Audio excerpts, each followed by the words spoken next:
네, 그 중계 상태가 보지 못했습니다. 죄송합니다. 원래 축구 중계할 때 이런 이야기가 나와야 되는데, 계속.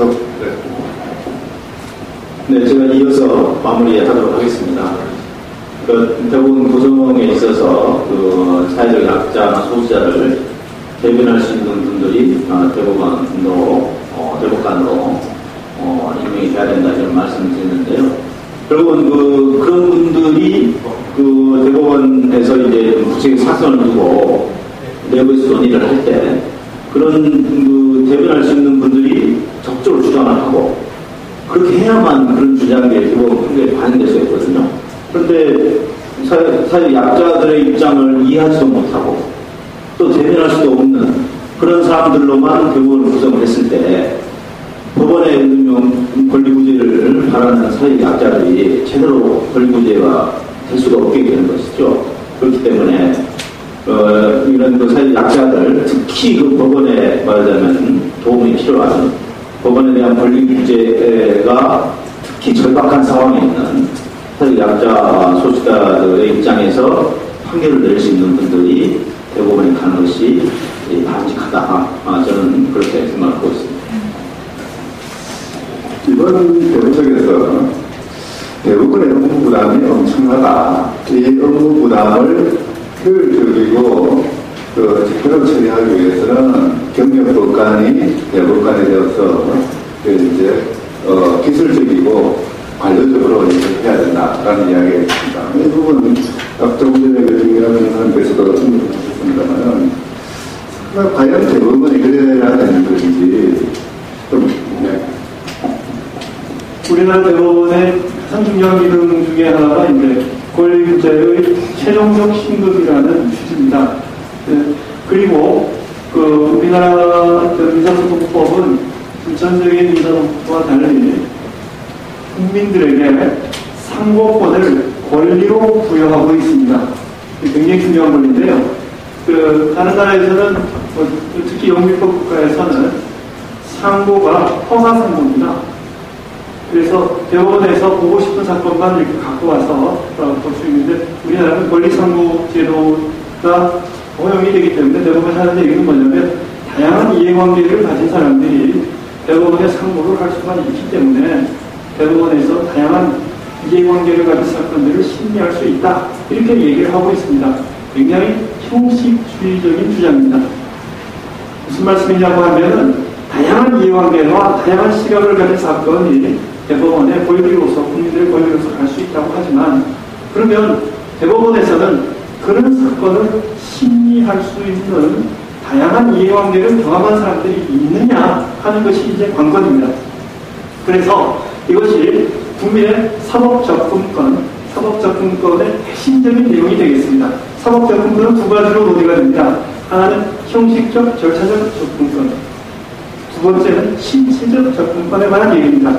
국민들에게 형식적으로 아무런 수많은 권리를 주더라도 법원이 이를 신체적으로 반영하여 판단할 수 있는, 논의할 수 있는 준비가 되어 있지 않다면 그 권리는 공허한 것입니다. 현재 대법원의 구성을 놓고 보면 다양한 이해관계가 오는 것을 막고 있는 구조입니다. 예컨대 국민들이 노동관계에서 아무리 현장에서 어려운 사건을 가지고 대법원에 올라가다가 대부분 안 듣습니다. 들을 준비가 안 되어 있습니다. 들을 준비가 안 되어 있는 그런 대법원은 국민들이 외면하게 되겠죠. 그리고 사법부가 존재하고 있는 가장 핵심적인 이유, 이것은 아까도 말씀드렸지만 권리구제인데 권리구제는 어느 때 이루어집니다. 사법부가 신뢰를 얻을 때 이루어집니다. 우리나라 국가 구조가 상권 분립이 되어 있다고 하는데 상권 분립 중에서 민주적 정당성을 전례하는 조직이 바로 대법원입니다. 행정부는 국민의 선거에 의해서 대통령을 선출하고 국회는 국민의 선출에 의해서 국회의원이 선출이 됩니다. 대법원은 어떻습니까? 국민이 아무런 관여가 없이 대통령의 임명이나 제도적 임명에 의해 제도적 구성에 의해서 구성이 되고 있습니다. 국민하고 무관합니다. 주어진 존재입니다. 따라서 지금 현재의 법원 구성은 지나친 특권적 조직입니다. 아니라 국민이 구성에도 참여할 수 없고 또 국민의 의견을 대변할 수 있는 사람이 법원에 들어가서 또는 대법원에 들어가서 활동할 수도 없고 또한 한 번 임명된 법관들은 공무원처럼 대법원장이 경력관리도 해주고 경력통제도 하고 그 다음에 심지어는 정책통제 수단을 통해서 의사통제까지 하는 듯한 그러한 행태를 보이고 있습니다. 이런 상태에서 대법원이 경력국관으로만 채워지고 특히 특정 대학 중심으로 특정한 사고를 가진 사람의 중심으로 채워진다면 그것은 형식적인 대법원 구성이고 실질적으로 권리 구제의 최종적 기관으로서의 대법원의 모습은 결코 아닙니다. 나아가서 법관 위주의 법관 경력 위주의 또는 검찰 경력 위주의 대법관 선출과 관련해서도 또 문제가 있습니다. 대법원은 또 검찰은 우리나라 법조계의 엘리트로서 가장 훌륭한 사람들이 모여있는 장소가 아닙니다. 지금 법조계에서 사실상 법조 지경에서 핵심적인 기능, 가장 중요한 기능을 담당하는 사람들은 국민의 눈높이에서 국민과 이웃으로 살고 있는 변호사들입니다. 변호사들이 사실은 법조계의 가장 중심적인 지위에서 국민의 의사와 이해관계를 반영해서 법원의 사건을 갖고 가는 역할을 하고 있습니다. 그래서 연수원 졸업해서 법관이나 검찰 경력이 없는 순수한 재야 법조인들이 최소한 대법원의 구성의 3분의 1 이상은 돼야 된다. 현재 지금과 같은 연수원 출신 또는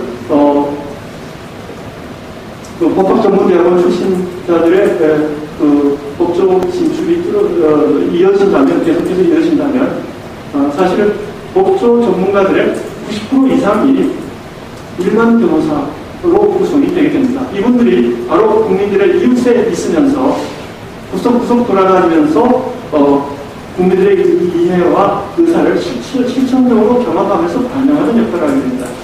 따라서 이분들 중에서 최소한 대법관 구성의 반 이상은 되어야 되는 것이 아니냐. 경력제 법관들이나 검찰들이 대법원을 장악하고 있으면 어떻게 되느냐 하는 겁니다.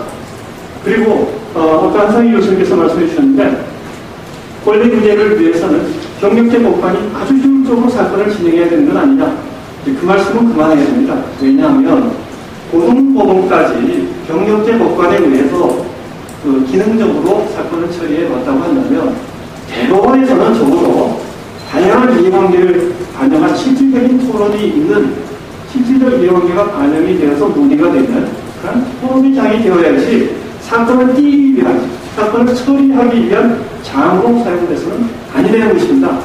따라서 경력제 법관보다는 사건을 띄고 처리하고 사건을 또 하나의 자기의 앞에 주어진 부담으로 생각하는 그런 경력제 법관보다는 사건 하나하나마다 자기의 혼과 영혼이 담겨서 이 일을 처리할 수 있는 정말 혼과 눈물이 담긴 그러한 변호사들 출신 또는 법조 출신의 전문가들이 들어가야 되고 경우에 따라서 헌법을 개정해서라도 변호사 자격이 없는 사람도 대법원에 들어가야 됩니다. 심지어 우리나라 이웃에 있는 일본도 그런 일이 있지 않습니까? 왜 우리만 또 순혈주의를 주장해서 법조인만 대법관이 되어야 됩니까? 이게 상당히 문제가 있는 제도다. 따라서 결과적으로는 다양한 의식을 가진 다양한 출신의 사람들로 대법원을 구성을 해야 되고 법관이 아닌 사람도 되어야 됩니다. 심지어는 이렇습니다. 법률학 안에서도 주류적 사고를 가진 주류적 법조인이 있고 비주류적 법조인이 있습니다. 특정 모 대학을 중심으로 한 주류적 사고방식을 가진 법조인들은 사건을 기능적으로 잘 처리하고 있습니다. 그러나 그분들의 기능적 처리 내용 중에는 다른 사람들의 다양한 이해관계가 충분히 반영되지 못하는 경우가 많이 있습니다. 따라서 대법관을 지금 현재 상태로 계속 둔다는 것은 법관을 또 하나의 행정적 통제수단으로 활용하려는 군부시대 또는 유신시대의 유산을 우리가 계속 안고 가는 그런 어려운 현상에 직면해 있는 그런 꼴이 되는 것으로 생각이 됩니다. 네. 지금 그 논의 과정에서 몇 번 언급이 됐습니다만 독수리 오형제라는 말이 나옵니다. 이 독수리 오형제 형태가 어떤 사람들인지, 그리고 또 독수리 오형태라고 이야기하지만 실제 다스는 많이 안 됐기 때문에 사실 대부분 판결을 뒤집어 엎는 데는 그렇게 주요하지 못했지 않습니까? 수적으로 부족했습니까? 그럼에도 불구하고 이 5명이 소수 의견을 내고, 그래서 다수 의견과 다른 그런 입장들 또는 시각들을 제시함으로써 우리 법조계나 법운동에 던져준 그런 메시지가 컸을 텐데요. 이런 부분들 있겠는 또 대법원장이 소수 선택해서 그 중요한 판결을 전원제 다수로 통과합니다. 그리고 그래서 전체는 그 판결 자체가 매우 훌륭하기 때문에 좋죠. 그리고 동시에 대법관들 전체가 합의한다는 중요한 선례가 있어서 아주 유명한 판결이 요소들이 말씀이 그렇고, 그런데 기후 조치가 이것이 저는 일치를 못했어요. 제 생각엔 이건 독수리 오용제라고 부르는 그런 훌륭한 대법관들이 이 중에 저는 일치가 되긴 했지만 꽤 많은 대법관들하고 반대했을 겁니다. 그러나 대법원들이 설득을 했겠죠. 그리고 그 설득을 대체로 상상이지만 이 독수리 오용제를 대법관이 강하게 뒷받침을 해서 결국 우리가 어떻게 보면 제 생각에 그 판결은 아주 기대가 나는 또 하나는 사실이죠. 파견 근로노동자를 정규직으로 인정하는 대법 판결이 있었죠. 이 판결이 수천 번일 거 아직 자오가 요새부터의 가장 큰 문제가 비정규직 문제인데, 비정규직으로 고용을 해서 일정한 시간이 되면 내쫓으려고 해보려고 하는데 그래서는 안 된다는 게 이 대법원 판결입니다. 이것도 제 생각에 독수리 오용제 대법관들의 일종의 작품으로 봐야 되겠죠. 제가 그 전에 말이죠. 개인적으로 제가 지금 그렇게 재판을 많이 하진 않는데 예전에 노동사건 많이 할 때 항상 걱정이 있었어요. 변호사들이 노동사건 이게 쉽지 않은데 그걸 고등법원까지 이겨도 회사들이 대법원에 상고하게 되면 대체로 대법원에 가는 사건은 고등법원으로 결론을 같이 하기 때문에 고등법원에서 진 사건들은 지기 마련이고 이긴 사건들은 이기기 마련인데 노동사건들은 늘 불안합니다. 대법원에 가서 바뀌기까지 많이 있었을까요? 네. 그래서 지금 그렇지 않겠지만 그래서 늘 노동사건은 대법원이 끝나야 끝나가야 되는데 제가 그러니까 기업 측에서 이 판결이 났지만 똑같이 그런 사안을 계속하고서 대법원이 보수하되면 바뀔 거라고 가정하고 있다고요. 그렇게 돼서 이 판결을 무효화시키는 그런 생각을 가지고 있다는 걸 제가 들었습니다. 이 판결이 그렇게 보면 굉장히 기념적인 분들이 많지만 대법원이 보다 보수화되면 안타깝게 바뀔 가능성이 없지 않는 거죠. 그런 의미에서 또 하나는 독수리 여성 대표라는 게 있었는데 여러분 아시다시피 여성 종중 처음으로 인정을 했죠. 줄기차게 여성이 종중에 중요한 구성원에 불구하고 배척되는 걸 대법원이 깼습니다. 여성도 가족의 일원이고 권리를 살아주는 것. 이것도 제 생각에 제가 알기로 김영란 대법관의 아주 훌륭한 판결이다 이렇게 보여져서 그래서 이런 것들이 바로 저희들이 왜 시민들의 다수를 시민들의 다양한 계층 여성 등에서 이분들이 왜 대법관을 선하는 것이 우리한테 좋으냐 왜 반성하냐 그리고 왜 사회가 개선되는 데는 아주 훌륭한 일이다 이렇게 좀 말씀드리는데 사실 억울하고 하소연할 것이 많은 그런 국민들 입장에서는 정말 원하는 있어야 되는 그런 경기죠. 근데 그럼에도 불구하고 지금 이제 우리에게 던져진 현실은 이 다양성의 요청과는 좀 반대적인 방향에서 좀 어떻게 보면 경력폭탄 중심으로 지금 대법관 후보들이 지명되었고 이제 인사청문회를 거쳐서 국회의 동의를 받기 아니면 그런 상황이 이렇습니다. 이대로 가면은 뭐 어떻게 되든 그러니까 그 대부분의 구성은 여전히 경력폭탄 중심으로 보수 일색의 50대 후반 60대 초반의 그런 남자 특정한 대학 출신의 대법관으로 채워질 것 같습니다. 어떻게 될까요? 어떻게 보면은 어떤 당위의 측면에서 당직한 모습과는 좀 다른 그런 현실이 눈앞에 닥쳐져 있는데요. 어떻게 이 부분을 좀 정리하고 처리해야 될까 어려운 질문입니다만. 괜찮으시네요. 네, 물론 지금 국민 이번 그 대법관 인사청문회 과정에서 그 국민들의 여러 가지 의견이 나왔습니다만, 그게 좀 제대로 반영될지 상당히 좀 심스러운 그런 상황이고요. 지금 다수당에서 직권상정을 이야기하고 있기 때문에, 국민의 의사가 제대로 반영될지 굉장히 의문스럽습니다. 또, 청문회 과정뿐만 아니고, 대법관 후보자 추천, 또 재청 과정에 문제가 있고, 또 대법관 후보자 추천이 이번에 끝나는 게 아닙니다. 또 올 하반기에는 헌법재판관 또 추천도 있고요. 그러니까 그 내년에도 또 있고요. 그러니까 이런 문제들이 계속 반복됩니다. 왜냐하면 그 임기가 있기 때문에 임기를 마친 대법관이나 헌법재판관을 또 새로 임명할 때마다 이런 문제가 반복될 것입니다. 그러면 지금, 예를 들면 그런 그 대법원 구성에 있어서의 민주화, 라는 어찌 보면 국민들의 당연한 요구가 제대로 반영되지 못하고 있는 현실을 어떻게 타개할 것인가, 이런 좀 어려운 질문인데요. 저는 결국 국민들이 이 부분에 대해서 경각심을 갖고, 그 해결자로 나서야 된다고 생각합니다. 결국은 국민들의 뜻이 모아지고, 또 그것이 밖으로 표출될 때, 결국 그 대법원 구성의 다양성, 또는 헌법재판관 구성의 다양성은 결국 국민들의 뜻에 따라서 이루어질 것이라고 생각합니다. 이번에 만약에 국민들의 의사를 무시하고 국회 다수당의 의도대로 만약에 대법관 동의가 이루어진다면 국민들은 더욱 반발할 것이고, 다음번 헌법재판관, 또 다음번 대법관 그 임명에 있어서 국민들이 더욱더 적극적으로 자신들의 의사를 표시를 해야 될 것으로 생각이 됩니다. 그렇게 되면 그 대법원장이나 국회나 행정부도 대통령도 국민들의 의사를 무시하고는 결국은 그 말하자면 자기 직책을 정상적으로 수행할 수 없게 되는 것이죠. 그래서 저는 공적으로는 그 국민들이 해결할 수 있을 것이고 그렇게 생각합니다. 어떻습니까? 대법원이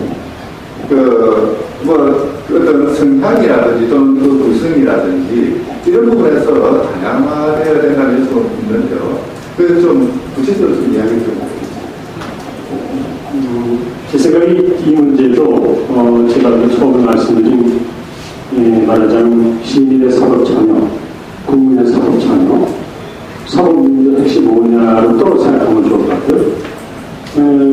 말하자면 사법부는 이제 사법부가 제대로 잘 서 있느냐 우리가 생각해 볼 때 사법부가 이른바 뭐 정의가 실현되고 있느냐는 이제 관점에서 좀 볼 수 있을 것 같고요.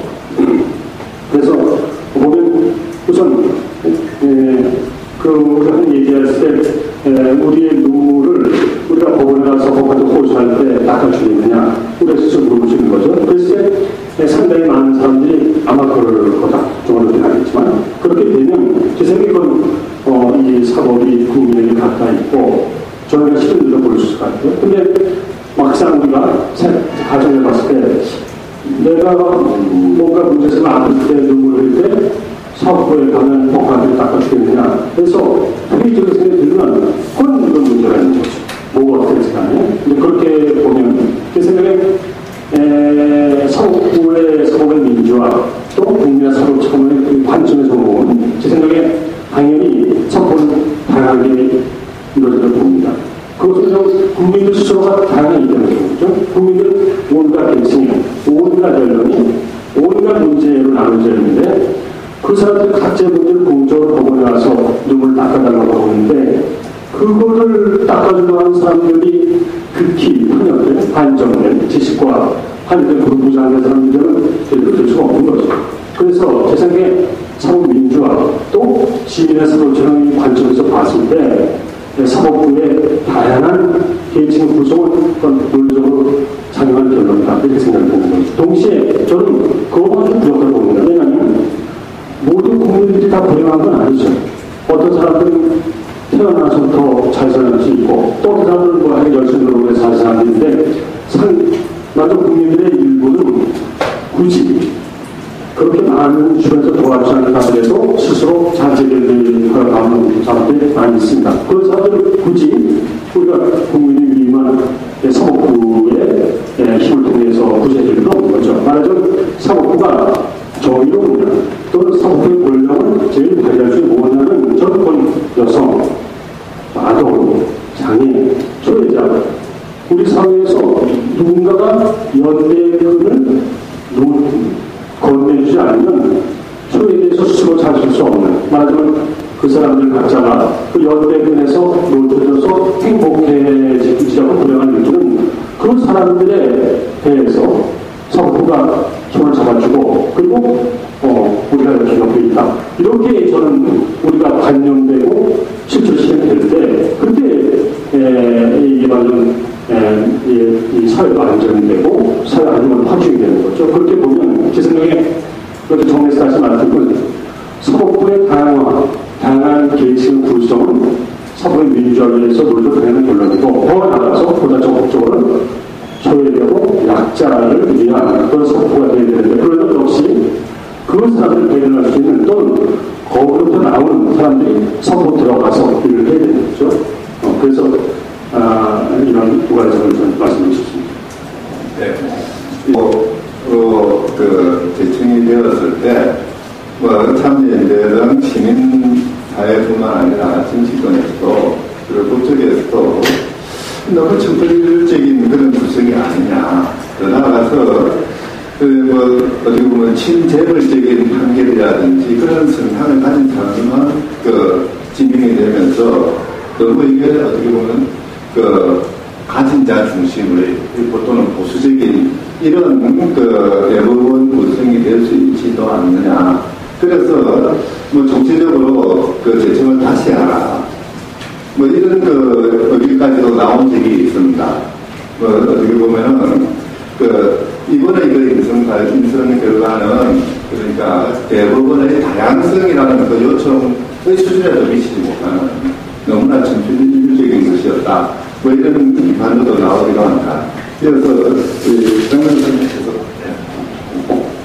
지금 사법의 민주화는 당연히 이제 이루어야 되는 목표고요.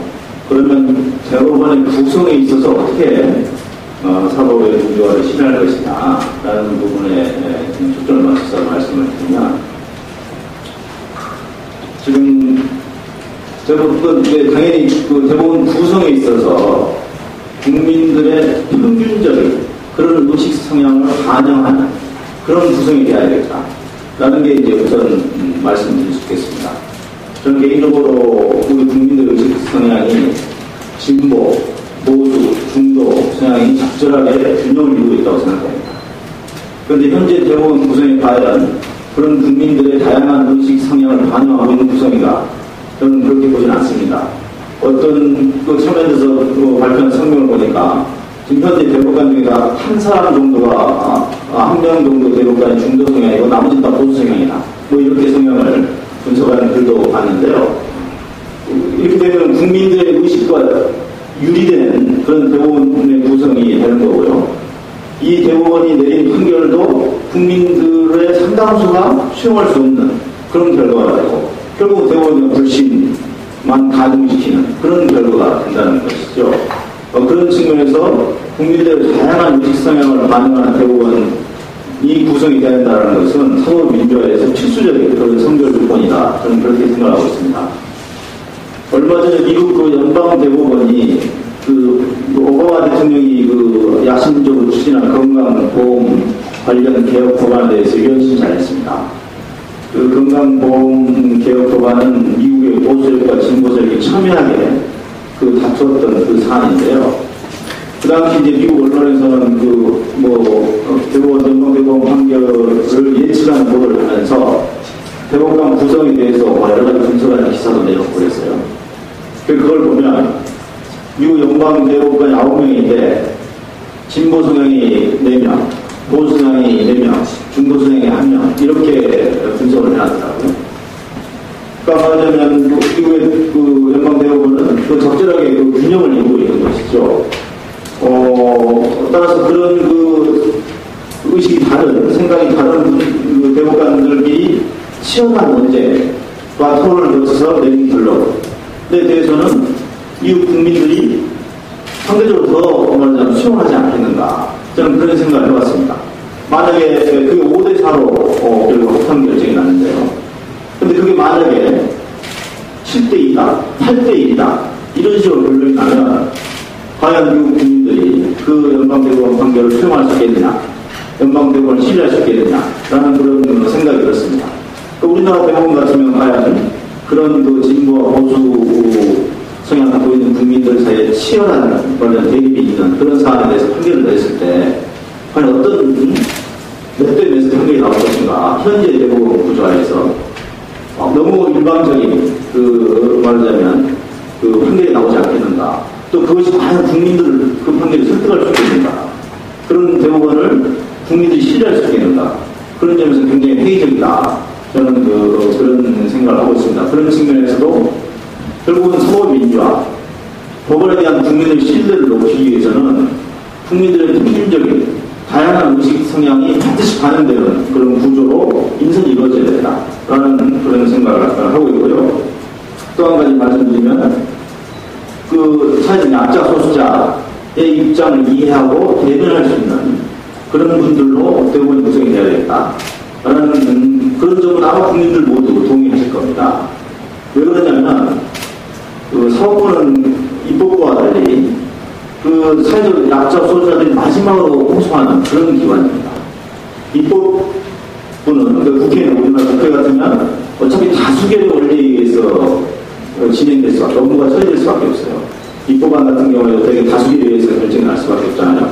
그러면 그 과정에서 소수자들이 소외되거나 상대적으로 피해를 입을 가능성이 있습니다. 그러니까 국회에서 통과된 법이라든가 제도 같은 것이 결국 다수자의 의견이 반영된 그 법안이 가능성이 많기 때문에 그로 인해서 소수자들이 피해를 입거나 또는 소수자 입장이 반영되지 못하는 그런 구조가 입법부에 말하자면 생태적 구조가 아니겠냐라는 생각이 드는데, 그러면 결국 그 소수자들이 국회에서 입법부로부터 자기 권익을 보호하지 못하는 소수자들이 결국 마지막으로 호소할 수 있는 것이 법원인데요. 그럼 법원이 이들의 목소리에 귀를 기울이고 이들의 입장에서 말하자면 판단을 해줄 수 있는 그런 구성이 돼야 된다라는 그런 생각을 하게 됩니다. 그런데 그런 사회적 약자나 소수자나 또는 그 여성 문제나 환경 문제나 인권 문제나 이런 그 다양한 문제에 대해서 말하자면 관심을 갖고 이해하고 적극적인 판단할 수 있는 그런 분들로 구성이 돼야 되는데, 현재와 같이 고위 법관들로 구성된 대법원은 그런 부분에서 굉장히 취약하다라는 그 생각을 하게 됩니다. 왜냐하면 고위 법관들은 법과대학 졸업하고 사업시험 합격을 해서 연수원 마치고 군복무 마치고 막바로 법관으로 임명됐습니다. 그래서 법원에서만 20년 넘게 판사로 재직해온 분들이 지금 대법관 후보자로 지금 제청이 되어 있는데요. 그런 분들로 대부분 거의 다죠. 검찰 목 한 명을 빼고는 다 말하자면 그런 고위 법관들로만 대법원이 구성이 되어 있습니다. 그럼 과연 이런 분들이 절차적 민주주의라고 한다면 그 민주주의가 공고화되는 것은 최종적으로 법원의 판결을 통해서라고 할 것입니다.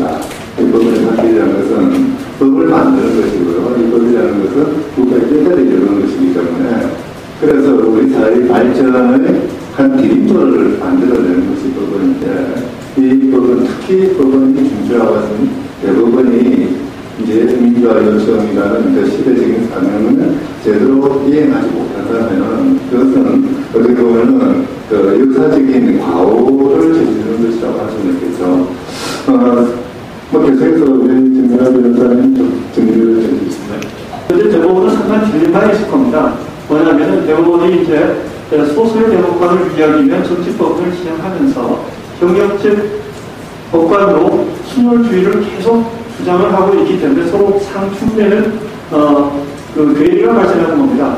권리구제를 강화하려면 대법원의 숫자를 늘려야 됩니다. 그리고 대법원의 전문부를 만들어야 되기 때문에 그럴 경우에는 전문가들로 이루어진 많은 수의 대법관이 대법원 안에 존재하게 됩니다. 그 경우에는 원벤치를 구성할 수 없기 때문에 정치에 관한 중요한 사항들은 헌법재판소로 넘어가야 되는 그러한 상황에 요청하게 됩니다.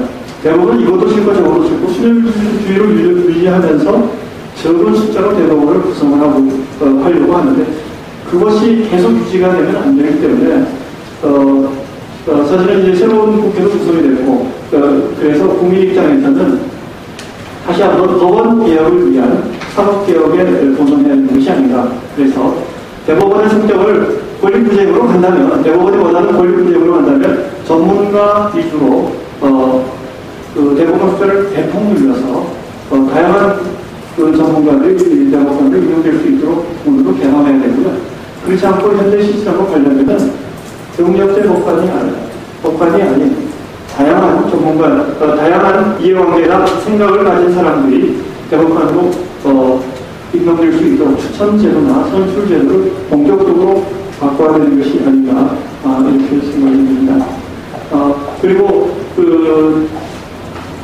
또 한 가지는 현재 그 헌법재판소하고의 관계에서 문제가 있을 수 있는데 저는 헌법재판소 구성 방식에 의한 대법원의 구성은 그렇게 나쁘지 않다고 생각합니다.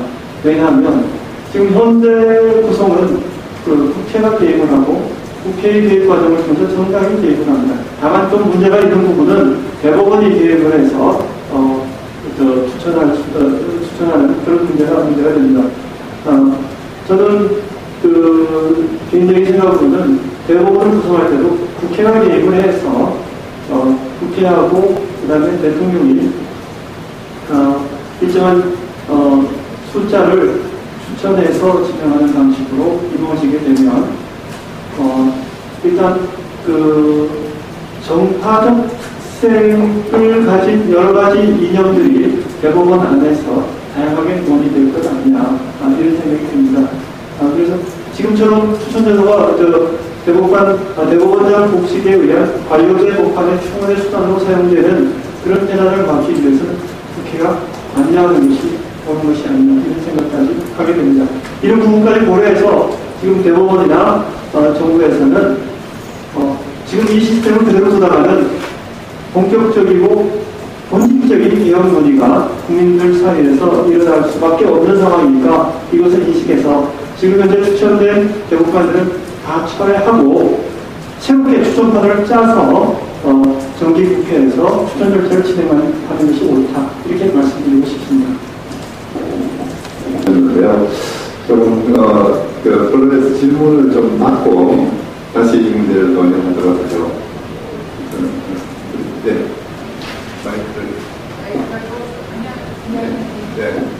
안녕하십니까. 국민신문의 박정희입니다. 대법관 공직비가 지금 정리해야 되는 문제인데, 행정 논의까지 오는데, 이런 상황에서 필요한 부분입니다. 해주시는데요. 특히 소명에 있어서 대법관 구성이 다양하게 하고, 투수자의 권리를 요구할 수 있어야 한다고 말씀해 주셨습니다.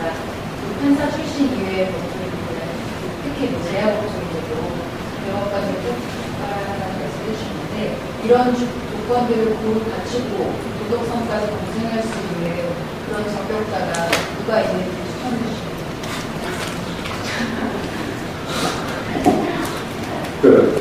뜨거운 질문이니까. 제 생각에 추천자가 누구 있느냐를 여쭤보고 하는 그런 말이 꼭 필요한 일인데요. 그런 걸 어떻게 우리가 고려할 수 있느냐 그런 질문이라고 이해가 되고 그러니까 제가 말씀드린 대로 가장 원론이긴 하지만 지금 현재 상태의 추천 시스템은 또 불가능한 거죠. 그렇죠? 그래서 그걸 지금 말씀하신 그런 훌륭한 거를 잘 성공하려면 그런 우선 추천제도부터 바꿔야 됩니다. 그 추천제도의 그 바꾼 핵심은 그건 어떤 시민이 많이 반영합니다. 그래서 대법원이나 또는 기존의 권력기구의 입김이 약화됩니다. 그리고 그걸 통해서 지금 말씀하신 그런 것들을 잘 공정할 수 있는 그런 보완적인 장치입니다. 그렇게 말씀드릴 수 있거든요. 그래서 그게 우리가 이론적으로 반드시 지금 말씀하신 이상적인 인물을 끌어내는 보상을 하는 거죠. 그러나 그걸 통해서 계속 걸러지면서 동시에 그에 가깝게 가는 거죠. 그게 민주주의 사회죠. 그러니까 그 자체가 목적이라는 절차적으로 시민의 참여를 보장하는 그게 이 문제의 우선 중요한 출발점입니다. 네, 역시 그냥 넘기겠습니다. 아마 지금 말씀하신 그 질문한 시기는 그 구체적으로 그런 분들이 있느냐 그렇게 말씀하셨는데 제가 뭐 의원 회장으로서 감히 말씀드리지만 저희 회원 중에 그런 훌륭한 많이 있습니다. 꼭 저희 회원들만 거기 해당한다고는 말씀드리지 않겠지만 저희 회원 중에 선배, 동료 분들 중에 그런 그 충분한 자질과 적격을 갖고 있는 분들이 많이 있다. 저는 감히 그렇게 잡아오고 싶고요. 제가 구체적으로는 말씀드리지 않겠습니다만은 사실은 그런 분들을 찾으려고 노력하면 얼마든지 찾을 수 있어요. 그런 분들을 대법원 임명하겠다는 생각이 아예 없기 때문에 그런 요청도 안 하고 찾으려고 노력 안 하는 거거든요. 저한테 만약 요청을 받는다면 저는 예를 들면 11명 추천할 수 있거든요. 근데 뭐 저는 아무 요청도 받은 거 없고 그런데 제가 어떻게 추천할 수가 없고 지금 그런 상황에서 오히려 저희가 추천하면 그 기회를 받을까봐 추천도 못하고 있거든요. 그런 상황이라는 점을 참고로 말씀드리고 있습니다. 뭐 구체적으로 어떤 분야라고 물어보면 제가 개인적으로 말씀드릴 수 있습니다만 공개적으로 말씀 못 드리겠습니다. 문제가요. 그러니까 최선의 사람을 추천하는 건 그건 뭐 가장 좋은 거겠죠. 지금 말대로 최악의 사람은 추천되지 않도록 해야 되는 것이거든요. 이제 절차를 잘 만들어야 되는 이유가 바로 그게 있는 것이죠. 최악의 사람이 뽑히지 않도록. 그러나 그럼에도 불구하고 이제 최선 또는 차선의 사람이 그런 절차를 마련해야 되는데 지금 현재 그 대법관 그 후보 추천 과정은 실제로 밀실에 있다 보니까 그러다 보니까 누가 최선이고 누가 최악인지 그걸 떠나서 누가 추천되는지조차도 모르는 그런 상황이 되는 거죠. 이제 이러다 보니까 어떤 검증이라는 것은 몇 명이 할 수도 있고 대중들이 할 수도 있는 것인데 이 대중들의 그 집단 지성이라는 그런 것에 의한 검증이 가장 확실한 검증 방법이었어요. 근데 이 과정을 생각하다 보니까 지금 같은 문제가 나타나는 것이거든요. 증명은 좀 힘들어요. 원래 추천의 대상이 되는 사람들이 누구를 추천했으면 좋겠다라고 얘기하기 굉장히 어려워요. 추천을 하시는 분, 즉 국민의 입장에서 이런 분들이 눈에 잘 보이니까 이런 분들을 한번 시켜주세요라고 추천을 하는 겁니다. 그리고 저희 같은 단체나 오늘도 공간들 검증을 할 수가 있어요, 그분들을. 그런데 추천할 때 저보고 개인적으로 누구를 추천했으면 좋겠는데 예를 들어서 추천을 한번 해본다, 신병을 거론해본다면 조영래 변호사님 이런 분 추천을 하면 여러분들 어떻게 했습니까? 아무도 이의가 없이 이런 분은 훌륭한 대법관으로 아무도 부인하지 않습니다. 현재 계시는 분이나 다른 분도 아무도 부인하지 않습니다. 아주 훌륭한 분입니다. 그런데 조영래 변호사님 지금 생존에 계신다면 그리고 나이도 저희 또래가 된다면 추천이 되겠습니까? 지금 현재 시스템은 될 수가 없습니다. 예를 들어서 황인철 변호사님 저는 그분 대법원장님이 되셔도 된다고 생각합니다. 아주 훌륭한 분이고 아무도 이분이 얼마나 훌륭한지 손을 달 사람이 없습니다. 그분이 지금 생존에 계신다면 여러분들이 그분을 추천할 수 있겠습니까? 지금 현재 시스템은 불가능합니다. 그런 분을 우리가 대법원장 또는 대법관으로 모시고 싶어도 안 됩니다. 지금 시스템으로. 그러니까 여러분들이 추천을 해주시고 저희들이 이제 검증도 하고 이런 걸 도와드릴 수 있는 겁니다. 그런 말씀드리면요. 김영 변호사님이 아까 간단히 언급하신 것도 있는데요. 대법관이 될 수 있는 자질이라는 것이 과연 자선의 능력과 가장 뛰어난 그런 자격증을 갖춰야 되는가. 어떻게 보면은 그것도 필요하다는 동시에 국민의 윤독제에서 보통의 사고 방식을 가지고 상식에 따라서 판단할 수 있는 그런 사람이 대법관이 될 필요도 있다고 할 수 있겠죠. 이제 그렇게 본다면 지금 이루어지고 있는 것처럼 순혈주의의 바탕을 두어서 가장 뛰어난 업적을 만들어낸 경력법관을 대법관으로 임명하는 것, 이것은 어떻게 보면은 국민들의 편에서 생각하지 않는 딴 세계에 사는 사람을 대법관으로 뽑아서 우리 사회를 이끌어 나가도록 만드는 것이 되는 것이거든요. 어떻게 보면 가장 민주적이지 않는 학폭일 수도 있는 것이죠. 뭐 지금 우리 사회에서 많은 편견처럼 작용하는 게 최고가 최고다. 최고가 최선이라는 그런 사고가 있는데요. 경우에 따라서는 최고가 최선이 아닐 수도 있거든요. 가장 궁금한 것이 최선일 수도 있는 것이고. 이런 이것도 다양성의 한 부분이죠. 그런 다양성이 반영될 수 있는 이런 인증 절차가 있었으면 참 좋겠다는 생각을 하는데, 또 다른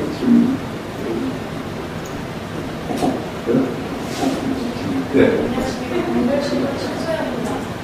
헌법재판소처럼 국회에서 설명을 하다든지 혹은 헌법재판소처럼 하는 사법분리 문제 네. 사실 이제 그 문제 법원의 독립, 사법의 독립이라는 점 이제 관련되어 있을 것이고요. 상도분리 문제도 있고요. 이제 연관된 현재의 문제로서는 대법관 추천위원회, 후보 추천위원회, 법무부 장관이 또 들어간다. 그러니까 법무부 장관도 대법관의 인선 과정에 관여하는 셈이죠. 이게 이제 행정부가 사법부에 대한 관여가 아니냐, 뭐 이런 논의를 할 수 있을 것입니다. 이 부분을 네, 그 부분은 이제 헌법상 문제가 제기되는데요. 이제 정부 제도론 입장에서 본다면 상권 분립을 의원을 교과서에서 철칙으로 배웠는데 지금 현재 헌법 구조에 보면 상권 분립이 제대로 이루어지지 않고 있습니다. 우리 헌법에 보면 헌법기관이 정부, 국회, 그 다음에 법원이 있는 것이 아닙니다. 굉장히 많습니다. 그 안에도 들어가 보면. 그래서 예를 들어서 대법 같은 경우에는 5권 분립이 되어 있는데 5권 분립이 제대로 안 되고 있어요. 그 다음에 근데 독일 같은 경우에 보면 법원의 행정을 법원이 다 관할하고 있어요. 법무부가 다 관할하고 있습니다. 프랑스도 마찬가지예요. 법원의 행정은 법무부에서 관할하고 사법부에서는 재판의 독립만 중요한 것으로 보고 있습니다. 그 다음에 내각제 국가에서는 영국 같은 경우에 의회에서 최고법원 역할을 하고 있지 않습니까? 그래서 상권 분립이 철칙이다. 이건 교과서에서 배운 거고요. 우리나라 교육제도의 하나의 폐해인데 어려서 교과서에서 배운 건 철칙이라고 생각을 하기 때문에 생긴 얘기입니다. 헌법적으로는 얼마든지 별도의 해석이 가능한데 다만 지금 현행 헌법으로 해석이 곤란하다면 헌법을 일부 개정하거나 아니면 지금 현재도 청문회를 통해서 관여를 하고 있기 때문에 청문회를 통해서 관여하는 것은 좀 더 실질화시키는 방식으로 현실적으로 가능하도록 만들 방법은 있다. 이렇게 보겠습니다.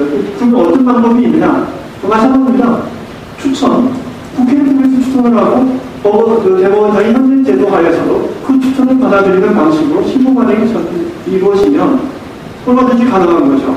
그래서 중요한 것은 제도가 아니라 하고자 하는 의지입니다. 국민의 열망이 세면 이 제도가 정착이 될 것이고 그렇지 않으면 형식적으로 운영이 될 것이고 헌법이 아무리 바뀐다고 하더라도 또 국민의 의지와 열망이 많지가 않으면 제대로 운영이 안 된다. 모든 것은 실무적 운영에 있는 것 아닌가. 나도 이렇게 생각합니다. 보충적으로 간단히 말씀드리겠습니다.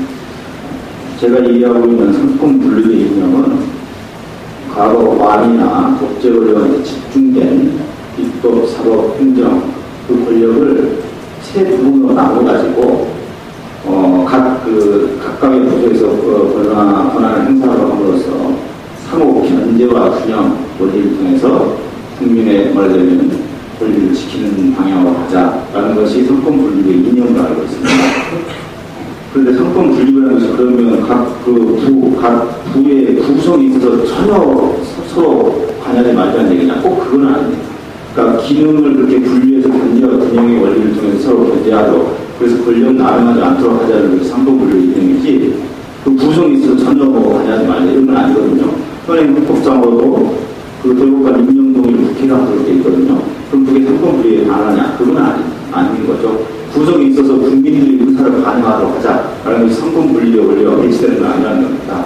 그런 측면에서 그 헌법재판관 뭐 선임이나 예를 들면 대법관 그 임명에 있어서 국회를 통한 국민들의 의사 반영을 그것이 선권 분립 개념에 어긋나는 것은 아니다. 저는 그렇게 이해하고 있습니다. 네. 논의하는 과정에서 한 가지 또 문제가 제기되었는데요. 정경화 변호사님께서 기존의 내년의 대법관 후보 제청된 부분을 철회하고 새로운 절차를 진행하는 것이 옳다는 제안을 하시는데 이 부분에 대해서는 어떻게 생각하십니까? 이건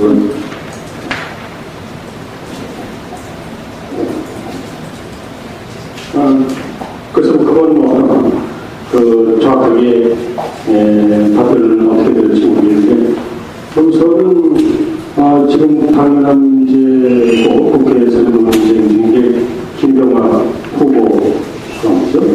그래서 아침에도 보니까 법관 문제 얘기하고 해서 제 생각에 이거를 대법원이나 또는 어떤 간에 지금 이렇게 부닥치는 문제를 잘 해결하지 않으면 지금까지 이런 문제와 관련해서 4차례 이른바 사법파동이라고 좀 있었는데요. 그러니까 소장 법관들 보기에 사법의 민주화가 퇴선되고 또 위기가 이렇게 보면 보통 법관들은 그 판결로 나왔고 그 밖에는 얘기하지 않는다고 하는데 의견서를 발표해서 맞아 문제 제기한 얘기가 예보가 크게 있었죠. 그래서 제 생각에 최근에 이걸 보니까 이걸 이렇게 하다 보면 아마 한 5번째 정도로 또 법관들이 왜냐면 자기 자신의 문제니까 의견을 포동할 수 있지 않겠나 싶어서 우선 전체도 뭐 그렇긴 하지만 이 지금 가장 그 주목이 되고 있는 무슨 김병화 후보 이거 어떻게 하면 좋겠느냐. 그래서 그건 뭐 방법이 여러 가지만 제일 2차적인 본인이 이 후보를 스스로 사퇴하는 건 있겠죠. 아마 제가 보기에 제일 쉬운 방법입니다. 보통 대법원에서 그걸 추천할 수도 있고 또는 국회 인사청문회를 계속해서 그 후보자 자격을 동의를 하지 않는 것도 있는데 저건 그 어떻게 과연 그 케이스의 방법이냐 하는 건 뭐 일조를 하는 건 아니에요. 근데 어떤 제가 드리고 싶은 말씀은 현재 이 부분은 마치 저희들이 일반 시민의 입장인 저희들이 느끼시 법원도 위기라고 느끼고 있다 이렇게 보여집니다. 우리가 자연스럽게 이제 정리국민으로 올라간다. 정리국민은 간단히 진행 좀 해주시죠. 네, 오늘 그 자담의 자리가 이번에 내분 대법관 후보자들의 임명 동의 과정에서 나타난 여러 문제점들을 논의해보고 다음 앞으로 어떻게 개선이 됐으면 좋겠는지를 이야기하는 그런 자리였는데요.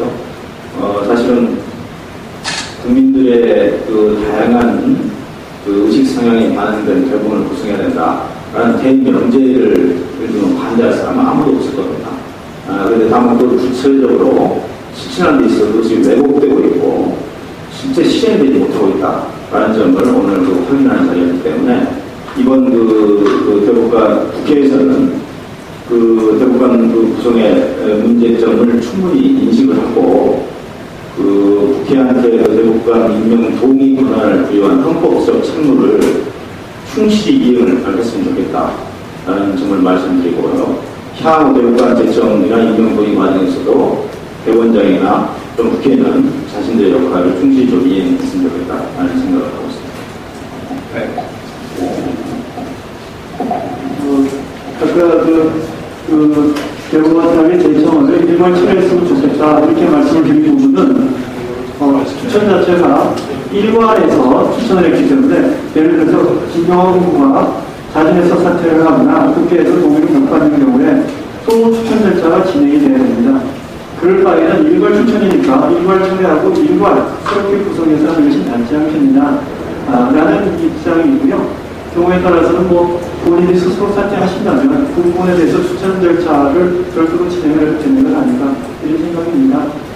다만 제가 부탁드리고 싶은 것은 국민의 눈높이에서 대법원이 구성되기를 바랍니다. 그런데 종전에 신영철 대법관으로 되신 다음에 대법원에 대한 신뢰가 현저하게 추락했고 사법부심이 굉장히 구체적으로 사법부심에 대한 문제가 드러나서 최근에 영화를 통해서 드러난 국민들의 사법부심의 정도가 그 무렵부터 구체화되기 시작하였다는 것을 분명하게 알려드리고 주의해 주시기를 바란다는 말씀을 드리고 싶습니다. 네, 좀 마지막적인. 예. 지금까지 주로 이번 그 대법관 후보와 관련해서 국회 또는 대법원 자체의 주체 문제점을 좀 말씀드렸는데 저는 제가 보고 생각해보면 아까 제가 중간에 말씀드렸지만 저희 시민, 국민 또는 시민사회단체가 제동이 있는 것 같아요. 그 전에 대체로 저희들이 시민사회단체에서 한때 일정하게 이런 조치가 올 때마다 시민사회단체에서 후보를 추진하게 됐는데 그때 한편으로 걱정을 하는 것이 그렇게 되면 우리가 추천하지 않는 부분은 워낙 훌륭한 분이기 때문에 여러 가지 좋은 요소를 가지고 있기 때문에 대법관이 될 수 있는데 오히려 시민사회단체의 지지를 받음으로써 그걸 잃지 않을 수 있겠느냐 그런 우려가 좀 있었어요.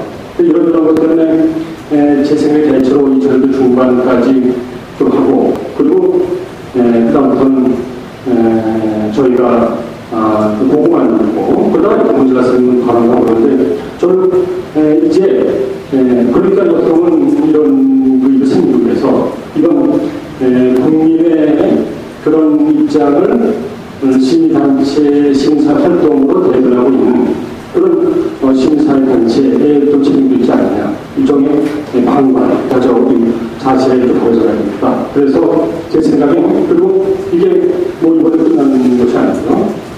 또 있고 내년에 있고 하여튼 내년까지 꽤 많은 대법관 또 헌법재판소 재판을 받게 되는데 이제 시민사회단체에서도 좀 자세를 가다듬어서 정말 이런 추천제도가 적어도 단기간에 바뀌지 않는다고 가정할 때 그럼 누가 좋은 분이냐 누가 국민의 눈을 위해서 다양한 생각을 반영할 수 있느냐 하는 그런 후보를 찾아서 판단했다. 그리고 그런 후보를 진지하게 고려하지 않는데 그 자체로 현재 인선제를 갖고 있는 분들이라는 것이기 때문에 또 그걸 통해서 제도를 갖고 있을 수 있는 힘이 생기기 때문에 시민사회단체로 후보를 선정하고 추천하는 그런 활동을 시작해야 되겠다 하는 생각을 듭니다. 네, 긴 시간 동안 많은 이야기들이 나왔습니다. 오늘 이야기를 한마디로 줄이면 국민의 눈높이에 맞는 대법원의 구성이라면 많을 것 같습니다.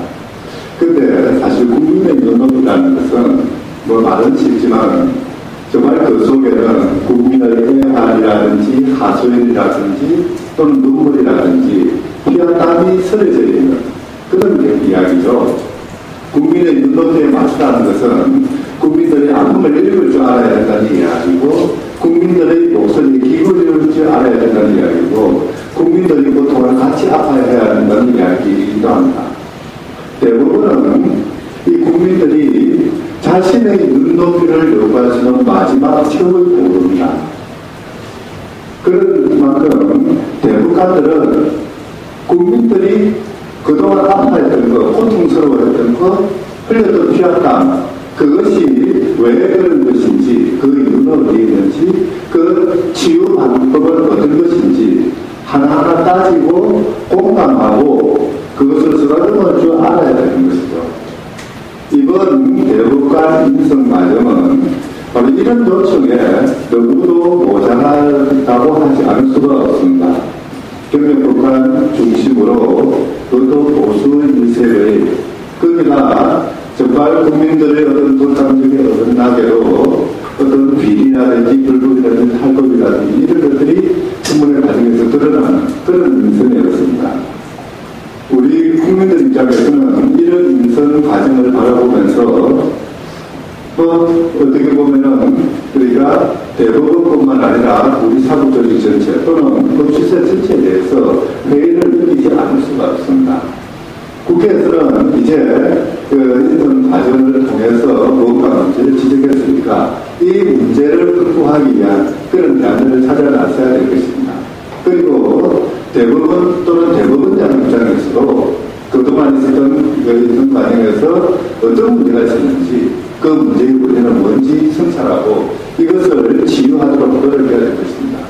그래야만이 우리의 그 법원, 우리의 법 질서 이것은 국민들 신뢰에 의해서 탄탄하게 구축해 나갈 수 있을 것입니다. 그리고 우리의 민주화가 이루어질 수 있을 것이고요. 우리 사회가 발전할 수 있을 것입니다.